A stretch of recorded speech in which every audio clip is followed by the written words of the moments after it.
யார் மேல இந்த கோவம்? மாயா, நீ எப்ப வந்த? கதவு திறக்கிற சத்தமே கேக்கல. நான் அப்படிதான், தேவைப்படும் போது பூனை மாதிரி பதுங்கி வருவேன்.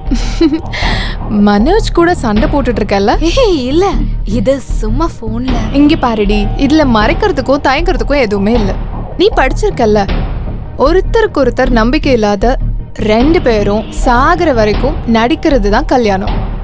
அதுக்கு நடுவுல உடம்போட தேவைகளை பூர்த்தி செய்ய சந்தோஷமா இருக்கிற மாதிரி நடிப்பாங்க, ஒண்ணு சேருவாங்க, குழந்தைங்களை பெத்துப்பாங்க, அவங்களையும் வளர்ப்பாங்க.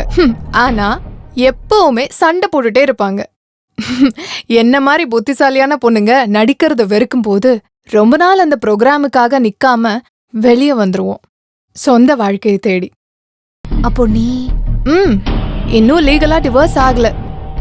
இந்த ஆம்பளைங்க சொல்லி தெரியுற சீப் காமெடி இருக்குல்ல, எப்பயாவது ஒரு டீ சாப்பிட எதுக்கு டீ எஸ்டேட்டே வாங்கணும்னு அப்பப்ப நம்ம பொண்ணுங்களும் இந்த காமெடி சொல்லுவாங்க. சரி, உனக்கு சாப்பிட ஒண்ணு வேண்டாம், முதல்ல உங்க வீட்டை சுத்தி பாக்குறேன். உள்ள வா. அதான் என்னோட ரூம். ஓ, ஓன் ரூம். என்னோட தனிப்பட்ட ஒரு உலகம். அந்த செய்தி என்னவென்று விரிவாக பார்ப்போம். எனக்கு பிடிச்ச எல்லாமே இங்க இருக்கு. ராஜன் தனக்காக வாதாடுற அட்வொகேட் மனோஜை தாக்க முயற்சித்தார். அதற்கு காரணம் என்னவென்று செய்தியாளரிடம் ரொம்ப அழகா இருக்கு. இவ்ளோ பெரிய ரூமா? என்ன நடந்தது? பிரஜோத், இந்த புக் படிச்சிருக்கியா? ஓ, அப்படியா? கேஸ் விசாரணை ஆரம்பிச்சது. ராஜனுக்காக வாதாட வந்த அட்வொகேட் மனோஜ்குமார் ப்ராசிக்யூஷன் விசாரணைக்கு அப்புறம் கிராஸ் பண்ணவே ப்ராசிக்யூஷன் செய்யற மாதிரி கேள்விகள் கேட்கவும் இது ராஜனுக்கு எதிராக முக்கியமான ஆதாரமா கோர்ட் ஏற்றுக்கொண்டு அப்புறம் ஜெயிலுக்கு கொண்டு போறதுக்காக ராஜனை வேன் பக்கத்துக்கு கூட்டிட்டு போட்டா இந்த மாதிரி விஷயங்கள் நடந்தது. நடந்த சம்பவத்தை அட்வொகேட் மனோஜ் விவரிக்கிறார், அதையும் கேட்போம். அட்வொகேட் மனோஜ், என்ன நடந்தது? பிரச்சனை ஒண்ணும் இல்ல.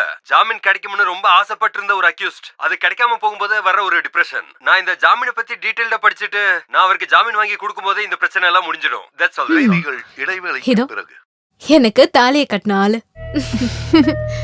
அது எப்படி? ஒரு கேஸ நல்லா படிச்சு ப்ரிப்பேர் பண்ண வேண்டிய நேரத்துல மனசுக்குள்ள வேற விஷயம் இருக்கும். நீ நினைக்கிற மாதிரி தப்பான உறவுல மனோஜ் இருந்திருந்தா அது அவருடைய ப்ரொஃபஷனலை மட்டும் பாதிக்காது, அதுல உன் பர்சனல் லைஃபும் பாதிக்கப்பட போகுது.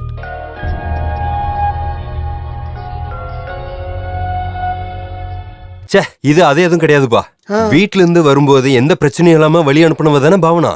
நான் ஆபீஸ் போய் சேர்ந்ததுமே போனுக்கு மேல போன் பண்ணி சும்மா என்ன அவ பாட்டுக்கு திட்டிக்கிட்டே இருந்தா கோர்ட்டுக்கு உள்ள போனாலும் இதுதான் நிலைமை.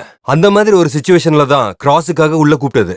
இந்த பொண்ணு ஏன் இப்படி எல்லாம் யோசிக்குதுங்கிற காரணமே புரிய மாட்டேங்குது ஆண்டவா. அப்பா அம்மாவும் பையனும் சொல்றது இது எல்லாமே அவளோட கற்பனை மட்டும்தான் இல்ல, அவளா கற்பனை பண்ணி எடுக்கிறது. அப்படின்னா உன் பொண்டாட்டிய நீ ஒரு டாக்டர்கிட்ட கூட்டு போய் காட்ட வேண்டியதானே? அவளோட நோய் என்னன்னு அந்த ஆள் கண்டுபிடிக்கட்டும். உண்மைதான், நானும் அதை பத்தி தான் யோசிச்சேன். என்ன சொல்லி அவளை நான் கூட்டிட்டு போறது? தெரிஞ்சதுன்னா அவ வருவான்னு நினைக்கிறீங்களா?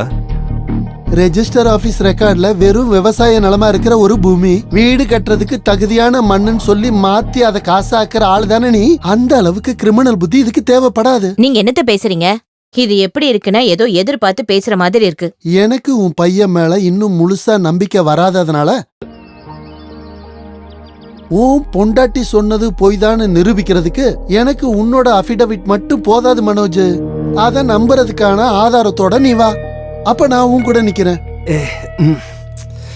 எதை சொல்லி நம்ப வைக்கிறது? அவன் சங்கடப்பட்டு சொன்னதுதான், பொய் ஒண்ணும் கிடையாது. நான் உறுதியா இருக்கேன். அப்படியே இருக்கட்டும், ஆனா நம்ம பையனுக்கு நம்ம இருக்கோம். நம்மளையும் அவனையும் தவிர சொந்தம்னு சொல்லிக்க அந்த பொண்ணுக்கு வேற யாரும் இல்ல.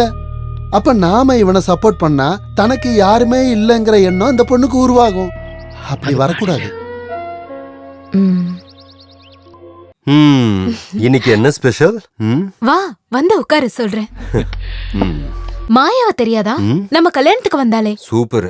நம்ம கல்யாணத்துக்கு எத்தனை பேர் வந்தாங்க? எல்லாரையும் ஞாபகம் வச்சுக்க முடியுமா? இது அப்படிப்பட்ட ஆள் இல்ல. நான் அடிக்கடி உங்ககிட்ட அவளை பத்தி சொல்லிருக்கேன்.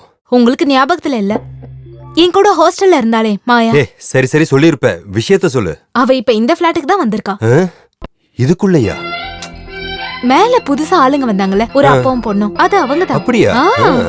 இன்னைக்கு அவ என்ன பாக்க வந்தா. நாங்க ரொம்ப நேரம் பேசணும். உண்மையிலே இன்னைக்கு நான் ரிலாக்ஸ்டா இருக்கேன். அப்பவும் அப்படிதான், அவளோட பேசிட்டு இருந்தா நாம நிஜமாவே வேற ஆளா மாறிடும். அவ போனதுக்கு அப்புறம் எனக்கு குக் பண்ணணும்னு மூடு வந்துருச்சு. அதான் இது. அவகிட்ட நம்ம விஷயத்த பத்தி சொல்லிட்டேன். அப்படின்னா அப்படின்னா நமக்கு நடுவுல இருக்கிற எல்லா பிரச்சனையும் பத்தி. மனோஜ், என்ன யோசிக்கிறீங்க? அதாவது நான் இன்னைக்கு வீட்டுக்கு போயிருந்தேன். அப்பா என்ன பயங்கரமா திட்டினாரு. நம்ம 2 பேருக்கு நடுவுல இருக்கிற பிரச்சனைக்கு காரணம் நான் தான் என்ன திட்டினாரு. அப்பா அப்படி சொன்னாரா? இல்ல, யோசிச்சு பார்த்தா எனக்கும் அது சரின்னு தோணுச்சு. கடைசியில நானும் ஒரு முடிவு பண்ணிட்டேன். பிஸி ஷெட்யூல் எல்லாம் ஒதுக்கி வச்சுட்டு நமக்கு மட்டும் 1-2 நாள் வேணும் பாவனா. தூரமா, ரொம்ப தூரமா, வேற யார்கிட்டயும் சொல்லாம எனக்கு ஒரு சைக்காட்ரிஸ்ட பார்க்கணும். உன் முன்னாடி என் பிரச்சனைகள் எல்லாத்தையும் ஒரு டாக்டர் கிட்ட நான் ஷேர் பண்ணணும். சரியா?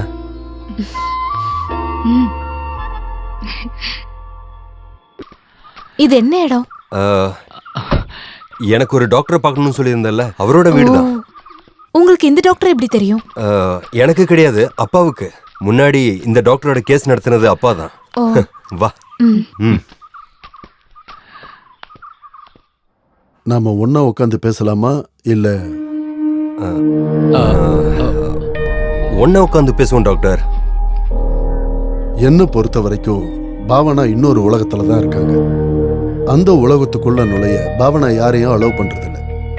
அங்க இருந்து பாக்குறப்ப மனோஜுக்கு நிறைய உறவுகள் இருக்கிறதா பாவனா சந்தேகப்படுறா. Am I right? அப்படி சில சிந்தனைகள் வர்றதுக்கு முன்னாடி, மனோஜ் சில விஷயங்களை பாவனா கிட்ட சொல்லாம செய்றீங்கன்ற எண்ணம் வர்றதுக்கு முன்னாடி பிசிக்கலா ஏதாவது ஃபீல் ஆகுதா? ரொம்ப மோசமான தலைவலி, தலை சுத்துறது, இல்ல பயம்? அப்ப இங்க கூட்டிட்டு வரதுக்கு தான் இந்த அவுட்டிங்கும் செலிப்ரேஷனும்? இல்ல பாவனா, நான் சொல்றது என்னன்னா, ஒரு சைக்கியாட்ரிஸ்ட பார்க்க வரதுன்னா அதை நேரடியா என்கிட்ட சொல்லிருக்கலாமே. இந்த நாடகத்துக்கு என்ன அவசியம்? You're a brilliant actor. Bhavana, நான் உங்களை நோயாளியா நினைச்சு பேசல. Doctor please. உங்க மேல இருந்த எல்லா நம்பிக்கையும் இதோட முடிஞ்சு போச்சு. நீங்க ஒரு திறமசாலியான நரின்னு எனக்கு நல்லா தெரியும். ஆனா குள்ள நரின்னு இப்பதான் புரியுதா? You are a real cheat. Bhavana, Bhavana please.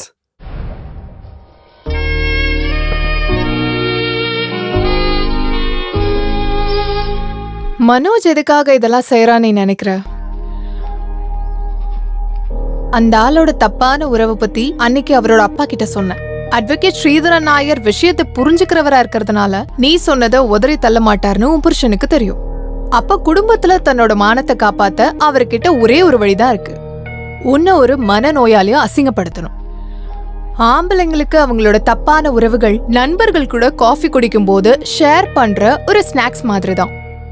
திரும்ப அதே மாதிரி வைஃபும் ரிப்ளை பண்ணா அப்ப தெரியும் அவங்க நிலைமை என்னன்னு. நீ என்ன சொல்ல வர? அவங்க தப்பான உறவுகள் செஞ்சா நாம ஏன் செய்யக்கூடாது? நீ என்ன பேசுற? என்னால முடியாது. I cannot. ஏய், இங்க பாரு, அப்படி வேணும்னு யார் சொன்னா? அப்படி ஒரு உறவு உனக்கு இருக்குன்னு மனோஜ் நம்பணும். அதுவும் சொசைட்டில கேவலமான ஒரு இமேஜ் இருக்கிறவர் கூட இருந்தா அதோட மனோஜ் முன்னாடி சரண்டர் ஆயிடுவான். அதுக்கப்புறம் அவருடைய உலகத்துல ஒன்ன தவிர வேற யாரும் இல்ல. அதுதான் ஆம்பளைங்களோட சைக்காலஜி.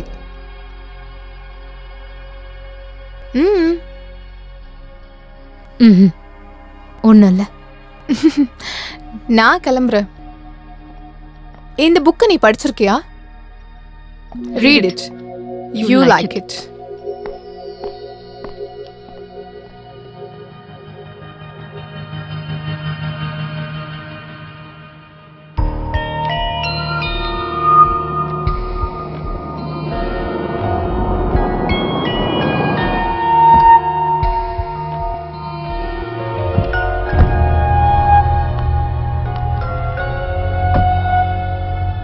நாளைக்கு அப்பாவை ஹாஸ்பிடல் கூட்டி போகணும். கொஞ்சம் லேட் ஆகும். 11க்கு முன்னாடி வந்துருவேல? ஷியோர்.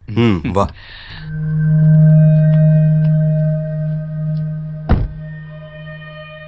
இவளை விட்டுட்டு திரும்பி வரும்போது ஏதாவது வைன் ஷாப்குள்ள போய் அங்கேயே உட்கார்ந்துட கூடாது. சார், நான் நிப்பாட்டிட்டேன். ஆமா ஆமா. என் மொபைல் இங்க எங்கேயோ.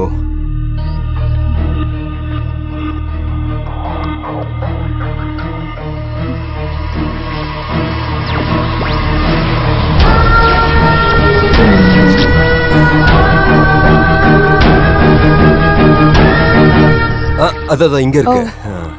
காலையில லேட் ஆகாம பாத்துக்க. Okay okay. பாய்.